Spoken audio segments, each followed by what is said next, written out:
Hi, in this video I'm going to show you how to get Alexa to talk to the Sonoff using a little more user-friendly voice control. And that starts now.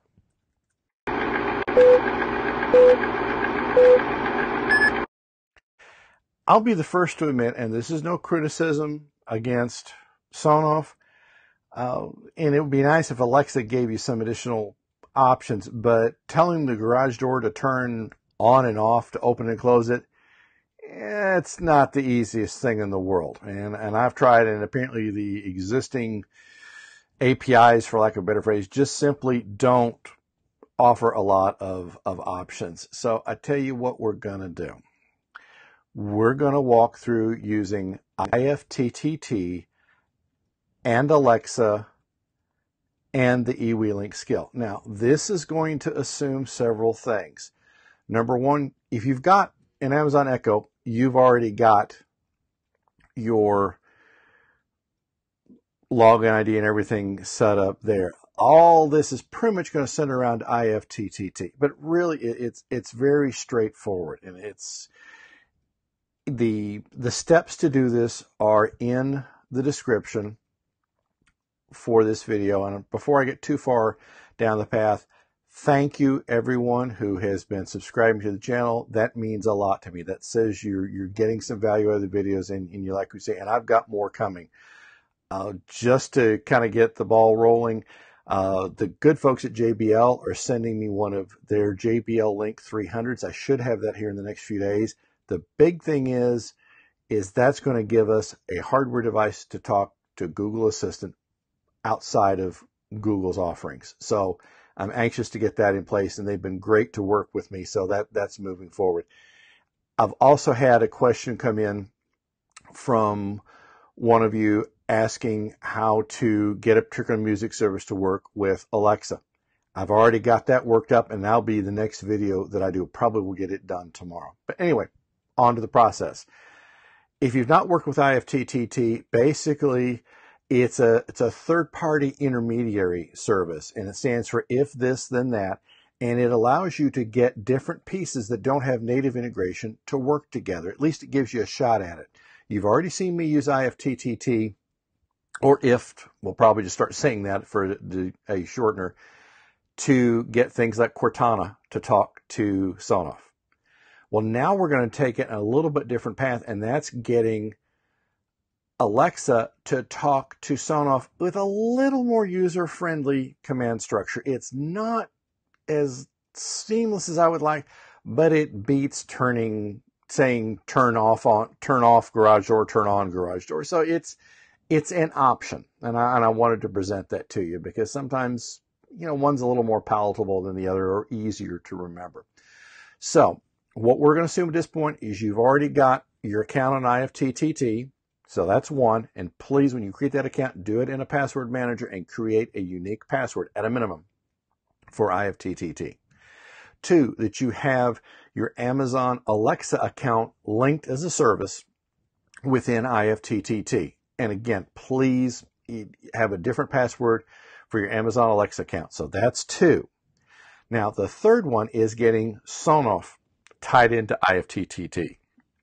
And again, that's yet another service linkage. So please use a different password for Sonoff that you've used for anything else. And I'm going to assume you've got all three of those done going into this video. So really, it's going to be more clicks in putting things together than it is anything else. But we'll show you that here right now. So let's switch over to, and okay, it went to the wrong screen. Well, technology is great when we get that to work. And let's see, we'll go back to here, and then we'll go to, there we go. Technology is great when it works, and I'll be the first to admit that. So we'll start here. We're already assuming that you're logged in with the screen you see here. So we're going to go up here to the little plus sign, and we're going to do that, and then we will tap on this. And the phone's kind of been on a little bit of a break, so we're going to tap Alexa, and we're going to say specific phrase. And the phrase that I want to use is open garage, well, if I could spell here, garage door. Now, you might be tempted to put in some uppercase just for proper punctuation. It's going to tell you real quick that you're not going to do that. So we've got that phrase in there. So we'll just tap the check mark. So we've now given it what we want it to trigger on. So now we'll say that. So now what we'll do up here is we'll go up into search and we'll type eWelink and see it's already associated. So we're going to say, since we're using a Sonoff 4-channel device, I'm still getting used to turning things around backwards. So we'll do the first selection that you see here on the screen, and that's a 4-channel plug. And by default, it's going to load the one that I've got defined, because I only got one at this point, and trust me, I'm already looking at getting at least one or more of these in the house, because there's some nice flexibility that it has. So that's already filled in, so we'll tap on the down arrow beside which channel. And well, at this point, we're going to say channel 1, because while you can't label these, this is where having good documentation will tell you, for me, channel 1's the garage door. Channel 2 is the door that my trailer is parked in, that for the charity work that I do with a group here in the area. So we'll say channel 1, and it defaults to on. Now, when we do the next trigger here in just a minute, then it's going to seem counterintuitive, but you'll understand why. So we'll tap on the check mark. This has got us to preview. Now, what I suggest doing is going down here and turning on the notifications, mainly for debugging, but depending on the feedback you're getting, because I've also got my garage doors tied in with Samsung Smart Things, and it logs automatically when the doors open or close. Well, this is a very immediate piece that the command has been issued. Now, I still like having the alternate sensors there to trigger, to trap for that condition. So we're fine there. So we've turned that on, and we'll click finish. Now, the next thing we're going to do is we now need to add, now let's go back here to the main screen. Yes, we're happy with that. Okay, now we're going to do the same thing, but we're going to tell it to close door.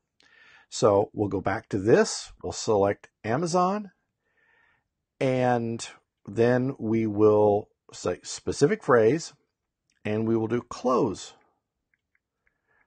garage door.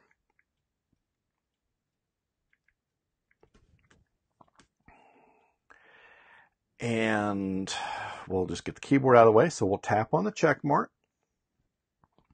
Now we'll go down here to the remaining part of the applet, and we'll go ahead and search for eWelink.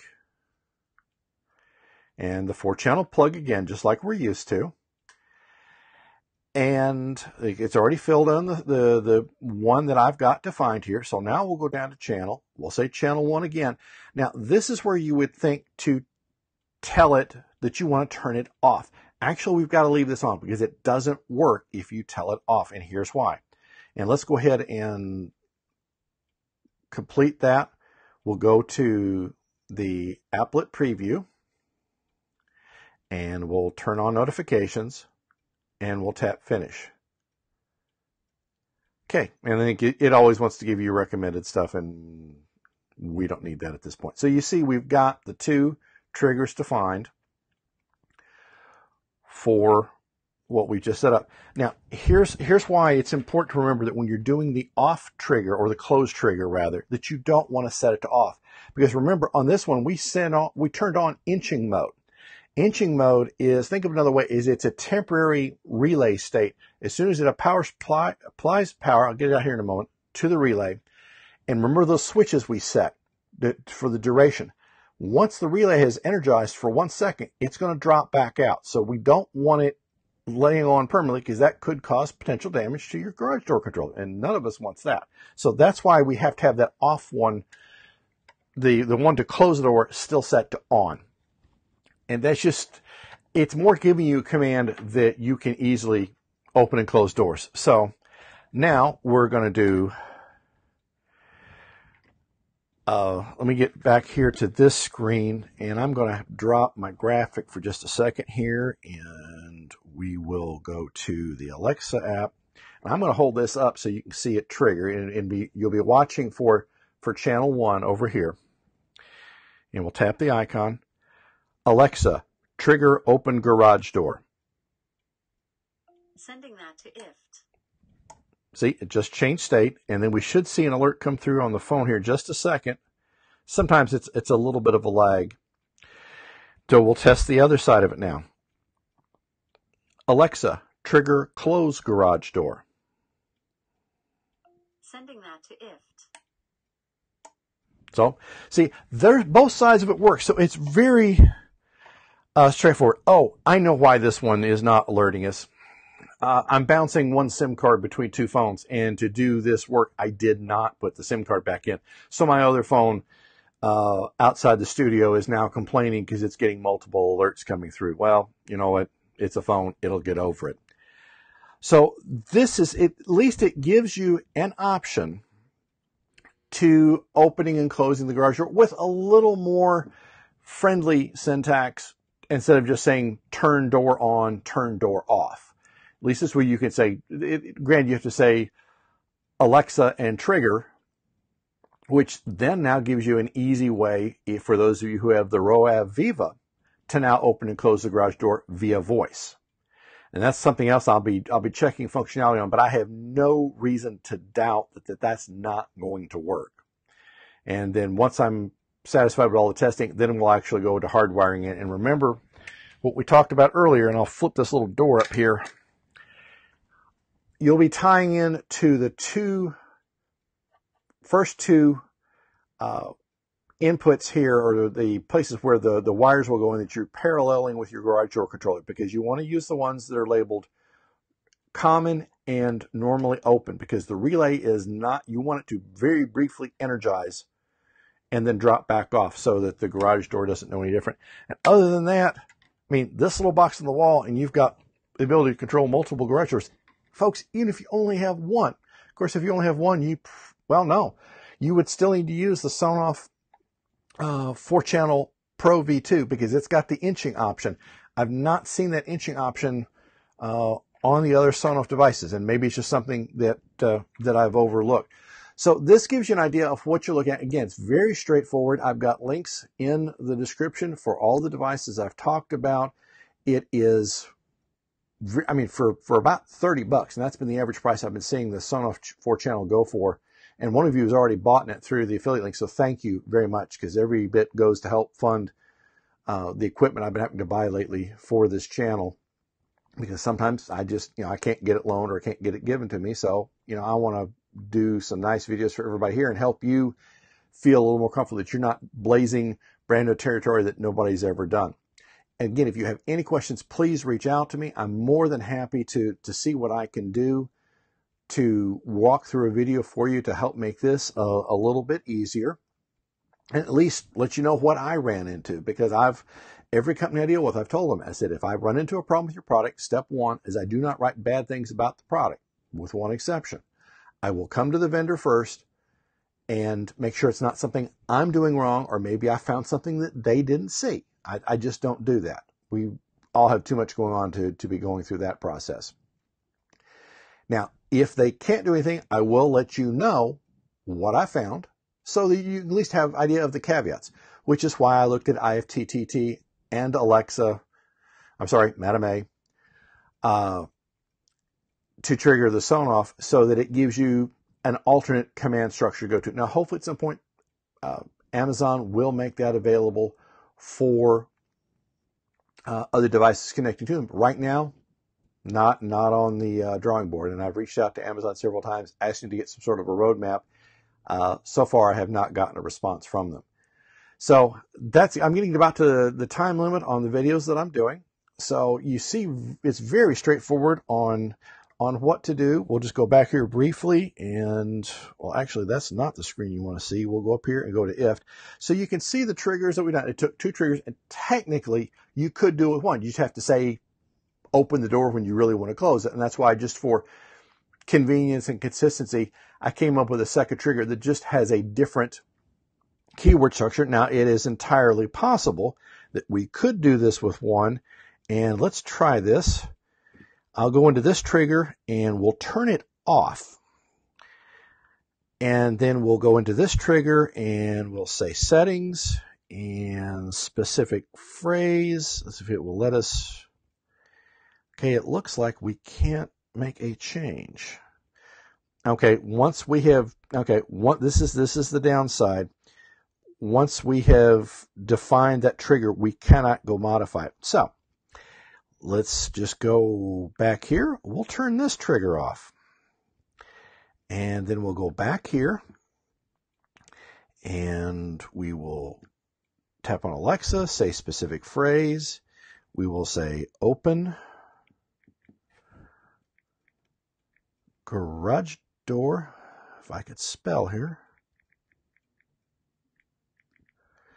Okay, now we've done that. And is there another? I'm thinking possibly of Cortana. Yeah, there is no, with the Cortana integration in this, then I could say alternate phrases, but the trigger into Amazon does not allow you to do that. So you have to do the two triggers. That's the main thing. So thank you very much for your time. Everything you see here is going to be going into the book. Hopefully we'll be getting it wrapped up in about the next 2 months, because there's some other devices I'm wanting to get in, because I really want the book to have a good overall offering, and I'm already looking at doing a second book. So what comes out past where I've had to cut off for this book, or any other devices that are just coming new on the scene, because there were a lot of significant announcements at Consumer Electronics Show in Vegas this year in January. So I'm trying to follow up on those and seeing what we can do. So we'll get there one step at a time. But if you have any questions, if you have any way that I can help you figure some of this out, if you haven't done it yourself, and if I don't have the devices, I'll certainly look at getting some of them in, because I want this to be as helpful for you, as it can be. Thank you very much for your time, and we'll see you again soon.